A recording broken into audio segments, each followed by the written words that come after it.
स्वागत है आप सभी का सामान्य विद्यापीठ स्कूल के यूट्यूब चैनल पे। अब तक की क्लास में अपन ने मैथमेटिक्स में यूनिट जो सेकंड चालू की है अलजेब्रा, उसमें बहुपद के बारे में पढ़ा है, जिसमें बहुपद किसे कहते हैं और बहुपद कितने प्रकार के होता है, इसके बारे में अपन ने जानकारी प्राप्त की।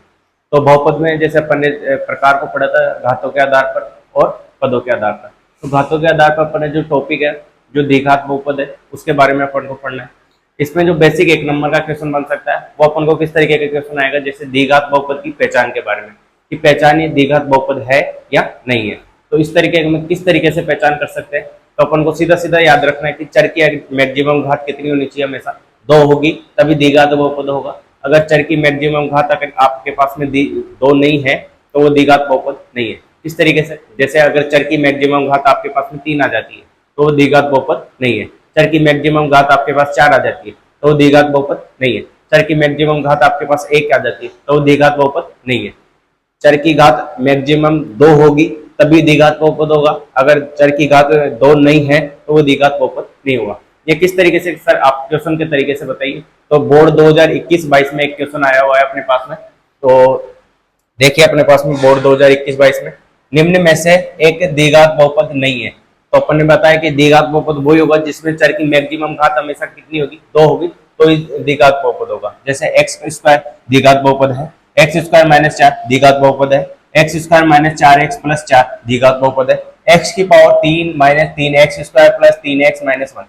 अब यहाँ पे मैक्सिमम चर की मैक्सिमम घात कितनी होगी, हमेशा 3। बड़ी वाली संख्या को देखा जाता है तो चर की मैक्सिमम घात कितनी होगी, 3। तो द्विघात बहुपद नहीं है। ऑप्शन नंबर डी, जो बोर्ड 2021-22 में क्वेश्चन आ रखा है 1 नंबर का। तो ये अपन ने जो घातों के आधार पर पढ़ने का उद्देश्य यही था कि द्विघात बहुपदों की पहचान के बारे में। अब अपन द्विघात बहुपद को किस तरीके से हल किया जाता है वो गुणनखंड विधि से हल करने की कोशिश करते हैं। तो अपन सबसे पहले तो द्विघात बहुपद का जो मानक रूप है वो देख लेते हैं कि मानक रूप क्या होता है इसका, द्विघात बहुपद का। तो मानक रूप होगा px बराबर अपने पास में किस रूप में आएगा, ax square plus bx plus c। इस रूप में अपने पास में द्विघात बहुपद होगा। कंडीशन क्या क्या होती है कि x क्या होगा अपने पास में, कोई भी चर होगा, धनात्मक चर अपने पास में, फिर a, b व c, ये क्या है अपने पास में, ये अपने पास में अचर संख्या हो सकती है। अचर का मतलब कोई भी वास्तविक संख्या हो जाएगी, कोई भी वास्तविक संख्या हो सकती है अपने पास में। फिर अपने पास में एक कंडीशन और आती है कि a बराबर कभी भी 0 नहीं होना चाहिए, नहीं हो।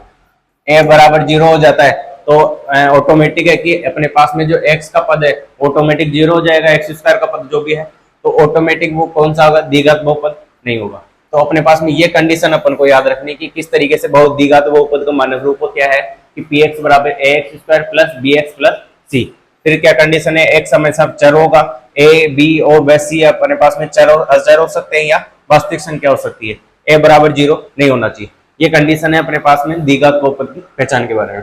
फिर अपन द्विघात बहुपद को जो शून्य किस तरीके से निकाले जाएंगे वो देखेंगे। फिर द्विघात बहुपद में एक कंडीशन और आती है कि सर आपने बताया कि 2 शून्य निकलेंगे इसमें, कि अल्फा और बीटा 2 शून्य निकलेंगे, तो अपने पास में इस तरीके के शून्यकों के बीच में क्या संबंध होता है और गुणांकों के बीच में क्या संबंध होता है उसकी पहचान करते हैं। तो सबसे पहले तो जो अगला टॉपिक है अपने पास में शून्यकों के व गुणांकों के बीच में संबंध। संबंध किस तरीके से, जैसे अपन देख सकते हैं कि जैसे जो भी शून्य निकलेंगे या द्विघात बहुपद के शून्य होंगे तो योगफल के क्या सूत्र होता है उसके बारे में पढ़ना है अपन को, और शून्यकों के गुणनफल उनके बारे में क्या सूत्र है। सबसे पहले तो अपने पास में 2 शून्य निकलेंगे, अल्फा और बीटा। तो अल्फा प्लस बीटा योगफल में क्या होगा, माइनस बी अपॉन ए। माइनस बी अपॉन ए से क्या मतलब है, अपने पास में जो भी मानक रूप था X square plus B X plus C, जिसमें जो भी बी का मान होगा और सी का वो ए का मान होगा वो अपने पास में किसके होंगे अपने पास में अल्फा प्लस बीटा का मान होगा। फिर शून्यकों के गुणांकों के बीच में क्या संबंध है, अल्फा इंटू बीटा बराबर क्या आएगा अपने पास में सी अपॉन ए। कि सर अपने पास में द्विघात बहुपद जो भी दे रखा होगा अपने को शून्य देगा कि ये आपके पास में ये शून्य है, द्विघात बहुपद अपने को बना के देगा। तो वो क्वेश्चन किस तरीके से पूछेगा कि द्विघात बहुपद के योगफल ज्ञात कीजिए या द्विघात बहुपद के गुणनफल ज्ञात कीजिए। तो अपन को ये दे रखा होगा तो अपन -b/a और c/a से क्या ज्ञात कर सकते हैं, इनके शून्य को। किस तरीके से क्वेश्चन आ सकता है अपन क्वेश्चन देख लेते हैं। क्वेश्चन है अपने पास में, देखो बहुपद x² - 7x + 12 के शून्यकों का योग है, योग बताना है। तो देखो क्वेश्चन को किस तरीके से करेंगे। क्वेश्चन है अपने पास में x² - 7x + 12 के शून्यकों का योग ज्ञात करना है। शून्यकों का योग के लिए क्या सूत्र है, अल्फा प्लस बीटा बराबर क्या है -b/a। यहाँ पहले तो लिख लो कि a बराबर कितना दे रखा है 1, कोई नहीं है गुणांक में तो हमेशा क्या रहेगा 1। b बराबर क्या दे रखा है -7, c बराबर क्या दे रखा है 12।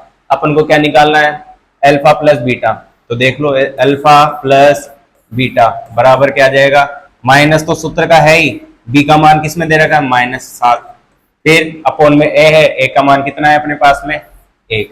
माइनस को माइनस से गुणा करेंगे तो चिन्ह क्या हो जाएगा अपने पास में प्लस, तो प्लस का कितना हो गया 7। अल्फा प्लस बीटा का मान कितना हो गया +7। क्या ऑप्शन देखो, a बराबर -7 नहीं है, b बराबर 7, कौन सा ऑप्शन होगा, बी ऑप्शन, जो बोर्ड 2024 और 25 में क्वेश्चन आ रहा है। तो इस तरीके से अपन इनके क्या ज्ञात कर सकते हैं, शून्यकों का योगफल और शून्यकों के गुणनफल को ज्ञात कर सकते हैं। फिर अपने पास में क्वेश्चन है जो अपन ने देख लिया कि तीसरा क्वेश्चन देख लिया अपन ने और पांचवा क्वेश्चन देख लिया। फिर शून्यकों के इनके बारे में और क्वेश्चन है, उन क्वेश्चनों को देख लेते हैं। आठवां क्वेश्चन है अपने पास में, यदि बहुपद px बराबर x² - 2x - 15 के शून्यांक a व b है हो तो ab का मान ज्ञात कीजिए। ab मतलब गुणनफल वाला दे रखा है, गुणनफल से अपन इस क्वेश्चन को हल कर सकते हैं। क्वेश्चन क्या है अपने पास में, क्वेश्चन को लिख लो पहले तो कि px बराबर क्या दे रखा है अपन को x² - 2x - 15। क्या निकालना है, दो शून्य निकलेंगे a, b निकलेंगे। अब उसके क्या पूछा है अपन को, ab पूछा है, मतलब गुणनफल के बारे में पूछ रहा है। गुणनफल के लिए क्या सूत्र है अपने पास में, c/a। अल्फा की जगह क्या दे रखा है अपन को, ab दे रखा है, a और b है ना स्मॉल, ab क्या होगा, c का मान देख लो यहाँ कितना है -15, a का मान देख लो यहाँ से, कोई गुणांक नहीं है, एक नहीं है, तो मतलब बटा में एक हल करोगे कितना आएगा -15। कौन से ऑप्शन पे आ रहा है, क्या एक या 15 आ रहा है, क्या नहीं -15, तो कौन से ऑप्शन पे आएगा बी पहले। अब आया हुआ है बोर्ड 2023 और 24 में क्वेश्चन आ रहा है।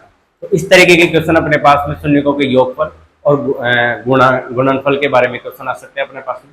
इसके बाद जो क्वेश्चन है अपने पास में द्विघात बहुपद के जो समीकरण के रूप में आ सकते हैं। जैसे समीकरण का क्या सूत्र है कि px बराबर k x² - alpha plus beta x plus alpha into beta. इस तरीके के क्वेश्चन आएंगे जिसमें अपन उनके मतलब शून्यकों का योगफल और गुणनफल जब भी दे रखा होगा तो उसमें ये क्वेश्चन अपन पुट करेंगे। अब आपके पास में आ रहा होगा कि सर k क्या है, k एक नियतांक होता है जिसका प्रयोग जब भी होगा जब अपने पास में अल्फा और बीटा जब भी भिन्न के रूप में दे रखा होगा उनको हटाने के लिए काम में लिया जाता है k का मान।